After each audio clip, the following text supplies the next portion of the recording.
and songs. Let the kids play. They love to sing. Use the computer with a set of speakers and let them sing.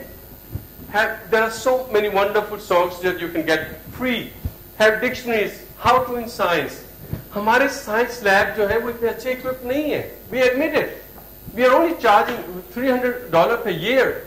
So how can we have very well-equipped science labs? But what we can do is we can use the computer to display concepts. Let them see and get a feel. Let them see and get a feel for how things are done in science. It can be group assignments, video clips. There are so much material out there now on YouTube to be used as free. You just need to log in, or maybe have the educators give you some good examples to support the curriculum for this one. 35 rupees per kid, just for 1 year. And if you use the same computer over 3 years, we are talking about less than 10 rupees per year per kid, per student. That's not much. We can have mark the attendance and so on. That was for the computer. But other technologies in the classroom is a multimedia projector. It's interactive whiteboard and print and scanner. But before I go into this, I just want to show you this movie.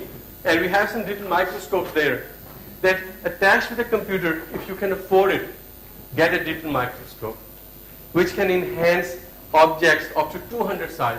Let our kids see how does a hair look like if it is focused on and enhanced with 200 times.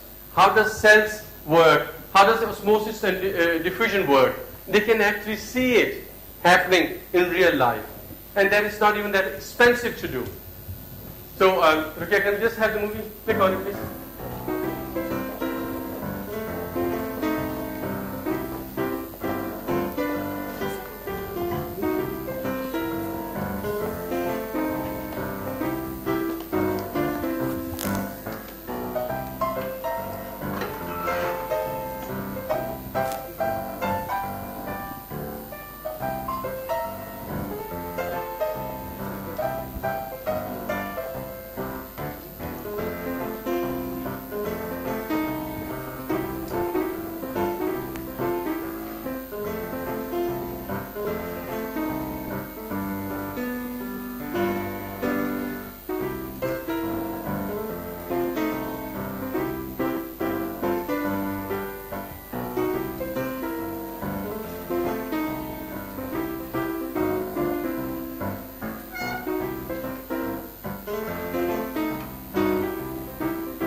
In this one, we have the microscopes back there, and then you can actually try them out, put some here or something on the cells, and you can then try out how it works.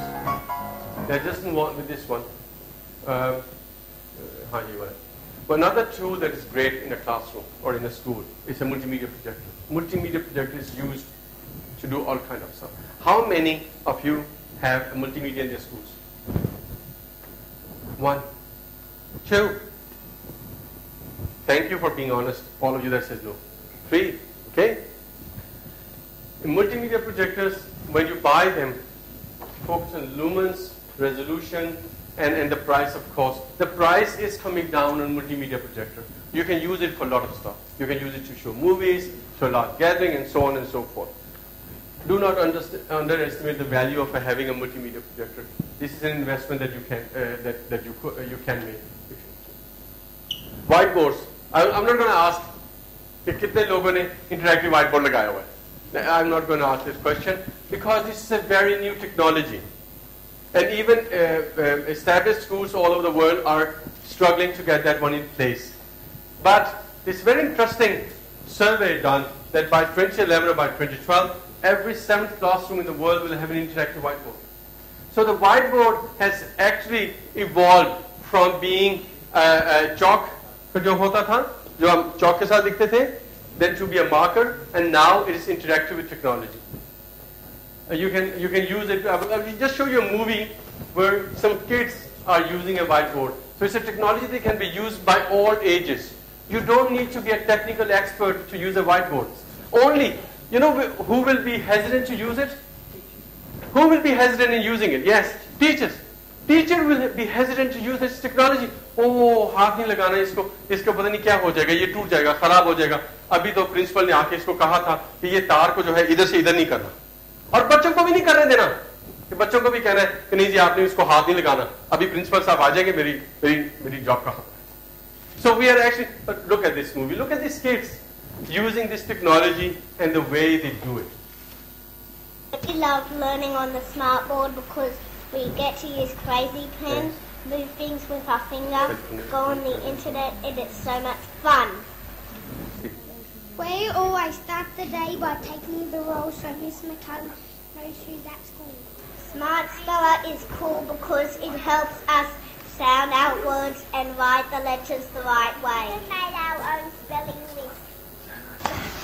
When we've got a silent letter on a word, we highlight it so everyone knows which one it is.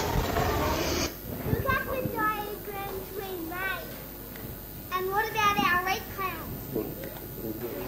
Number Cruncher is so mad because it helps us add up and take away.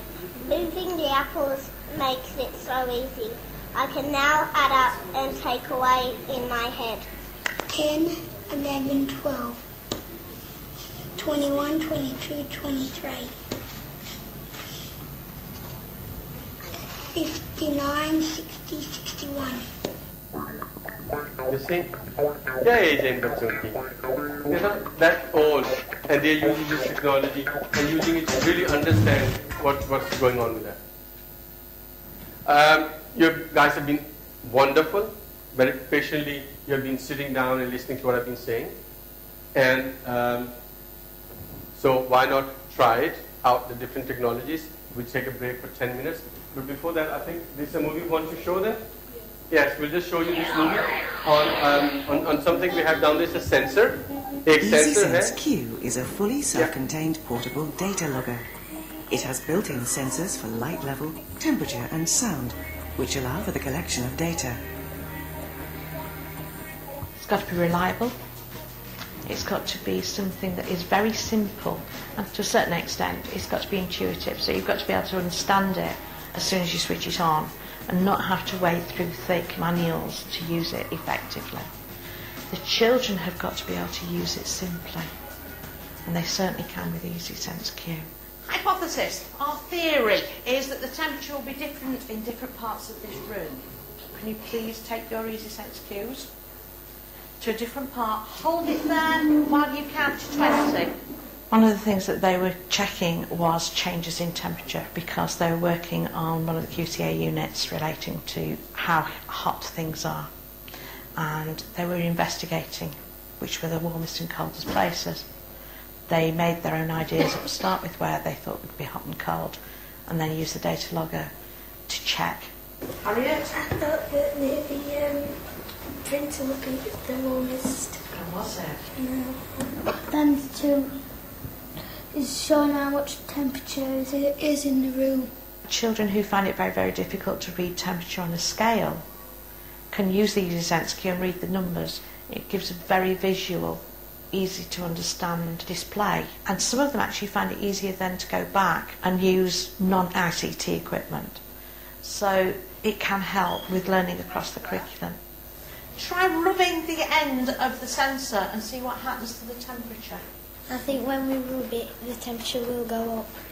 The temperature is 37. 37 now? Yeah. Oh, fantastic. You can also use it in connection with music for sound levels. The children thoroughly enjoy seeing who's got the loudest voice in school. In a moment, I'm going to ask you all to shout out at the top of your voice, sausages. Okay? And we'll see how high you can get it to go. Are you ready? 3, 2, 1.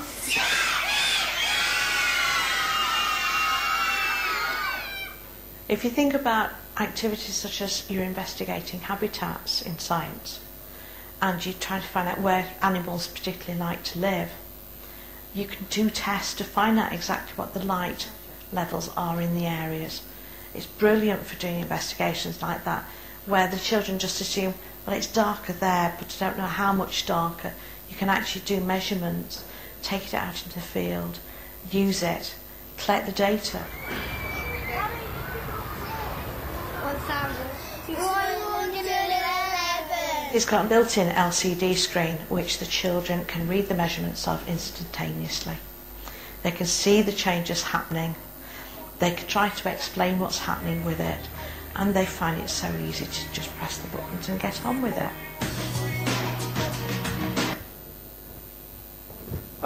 We have this technology available, so for the next 5 to 10 minutes, just be back in 10 minutes time because we need to, otherwise after your lunch will get delayed. You don't want that, right? You want to go and have something to eat. So go there and try out the different technologies, ask all the questions, and if we don't get it done right now, then after this session, you can still try it out. We'll be here to assist you. Yes.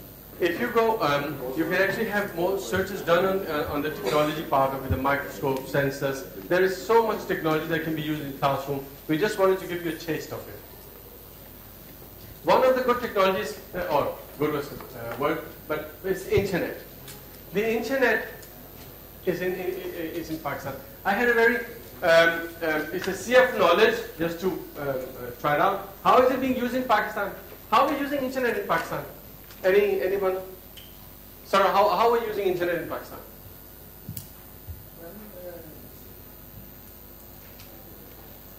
Like general public or? Yes, general public. How are we using it? What are we using it for? YouTube. Yes, YouTube. Yes. Saudi Arabia and Pakistan are on top of few lists. Those people are not smiling, which is I'm talking about. I hope you are not contributing to that position. No, I'm not. What is the future? What is the future of the internet in Pakistan or in the world? Basically, if you're following the news in the world, that Obama switch, the Americans are talking about having an Obama switch, that they are able to turn off the internet with a click of a button. Wow, Pakistan. Do you know that Pakistan's traffic is really, really censored here? Internet traffic in Pakistan is really censored. Why? They think Osama bin Laden is here. So they are monitoring all emails, all internet, everything is monitored in Pakistan. So what kind of... and another thing is, you remember the controversy with the Prophet, the cartoon? Every ISP was sent a list of sites